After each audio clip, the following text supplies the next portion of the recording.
Hello everyone, so I thought I'd share this little card kit that I just got and I'm hoping to make some cards out of. It's the Paper Roses Butterfly Bliss Cardmaking Kit, and I purchased it from scrapbook.com. And I thought, I don't need the card blanks or the envelopes, but then the cost, I did want to get the cover plate die that comes in the kit and the paper pad, and I think the cost was not much more. And then you get the cards in the envelope, and bonus, I didn't know that you also get this lovely vinyl case with the zippered case that it all comes in, so that's pretty nice. So here is the cover sheet, and then these look like they must be the card bases. They look like they're not pre-scored, but that's fine because I can do that. Oh, I guess I don't see envelopes, so maybe you don't get envelopes. Yeah, you just get card bases. But actually this is pretty nice quality. It's, I wouldn't say it's 100 pound. I don't know what the weight is, but it's pretty sturdy. It's maybe 80 pound. I'm guessing there. Totally guessing there. Anywho, then we have the die, which is beautiful, and the paper pad. And the paper pad, I should say, does it call it a paper pad? Hold on a minute. Excuse me here. It says pattern papers because it doesn't feel like, it's more like between, it's not quite cardstock, but it is not lightweight. I don't know if you can tell by the sound, but these are just beautiful. And they're double-sided, and there are 18 of them, so I think there's 3 designs of each. Okay. Oh, and of course, if you notice the butterfly theme. I just love the butterflies. Stenograph dictionary definitions there on that section.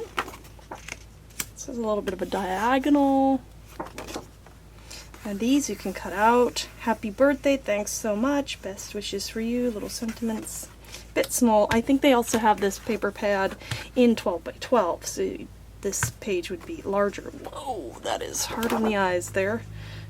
But it'll be nice in cards, and I think that's, let's see, 1, 2, 3, 4, 5, 6, yeah, 6 designs, and then 3 of each, and then, you know, they just repeat. And so let me show you briefly again the inspiration card here. Look at all those beautiful ideas that you can do with these things. Okay, on to card number 1. I have used card bases for my stash because I like to use this standard A2 size card. And then I found this beautiful blue paper from my stash as well, from an old Tonic Studio kit that matched perfectly. And then I have this panel that I've cut out of the pattern paper. And then I've got this die from Simon Says Stamp kit. It says Miss You, and it has the outline and it cuts out the words. So I cut out the words in white and the outline in that same blue paper. And then I'm going to just glue this on, and that will finish off my first card. Super simple, and it's just, it really showcases how beautiful that pattern paper is. So for card number 2, again, the card base, and then I'm using this black, the black side with the dictionary definitions, and I actually use that in 2 cards because I just like how it looks so much with the die panel. So here's the die that cuts out this, and I am trying to show you here that I've cut it out 3 times and glued it together, so it's a bit fiddly. It is what I would consider a fiddly die in that it's got a lot of intricate pieces, and I definitely used my metal shim, and then there's a whole lot of gluing, but of course I've cut that out for you.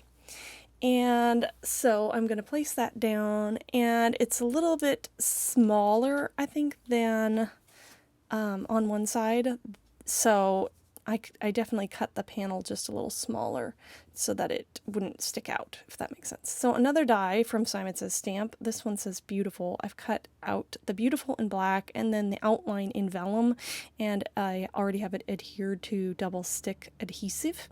I just didn't want to cover up any more of that beautiful butterfly. Beautiful. I said that twice. Anyway, but this is how it turns out.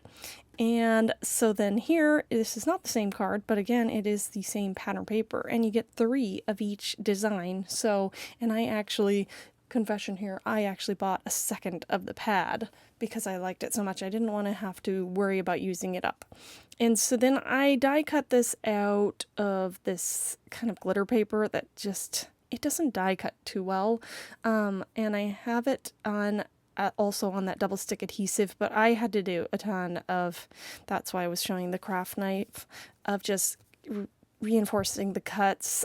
Probably my mistake for using this glitter paper that I have cuts really well with scissors, but it just doesn't go through the die machine well. So that was really annoying. And then I have some little bits that I have to dig out here with the pick, but you know what? I really like how it turns out in the end, and I decided just to leave without a sentiment. I can add one later. So for card number 4, I've got the white card base and then a black panel. And then what I did for the pattern paper is I tried to center it, and so I just cut off a little bit from each side because it's a 6x6 sheet. So I wanted it to be relatively centered there. And some of it gets covered up by this dye. I'm totally forgetting what it's called, but the type of dye that is that covers the card. Yeah, anyway, and you're probably all telling me what it's called right now, but I cannot remember it. So I cut it out in black, and then I also cut it out in fun foam and glued those together. And that, again, was kind of fiddly, but it worked out, and so it gives it a little bit of dimension. And so then I'm just pulling off with my tweezers the little bits of backing paper from the adhesive-backed fun foam that kind of got stuck and didn't come out all the way. And I thought I was done, and then I remembered, oh yeah, I had the sentiment here. So this is an old favorite of mine. I don't even know if you could get any more. I got it, I think it was from Close to My Heart, but I just love this, the script on this hello. So I've popped up some of it on foam tape, and then it's overhanging on the butterfly. I think I embossed it in black, Versa Fine Onyx Black ink with clear embossing powder, and then just fussy cut it out.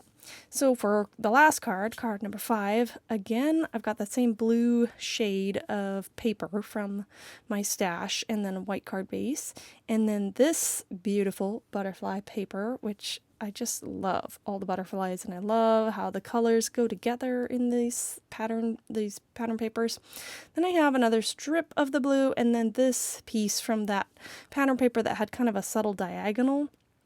And I just have a little bit of the blue showing on the top and the bottom of that rectangle.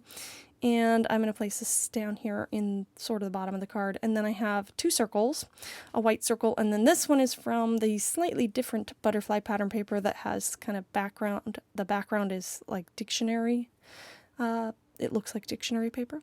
So I'm going to glue on the butterfly, and I think that I picked this butterfly kind of in the middle of the paper. I mean, I just picked which butterfly I liked best for that. But so there, I have a piece of paper with a circle in the middle of it, but I'll use it all up. So then I have this butterfly punch. It's a Fisker's punch, and I punched it out of white and out of vellum, and I just glued the vellum in the center there so the wings can kind of lift. I'm going to glue that down and then fluff up the wings a bit to give it just a little bit of dimension. You know, if you mail it, the wings are going to get squashed, but then if the person knows, they can fluff them up, or you can tell them. I love how it looks like that. So here I will bring in all 5 cards just for you to see briefly again. Absolutely love these pattern papers. Now, the reason I think that the cardstock is A5 is this is an Australian company, and so that's maybe a more common size for them, but yeah, no biggie. It's great cardstock, and I actually used it to cut that circle out, so and some of the other things, the other smaller elements, so I will definitely be using it. Thanks again for watching, and have a wonderful creative day. Bye!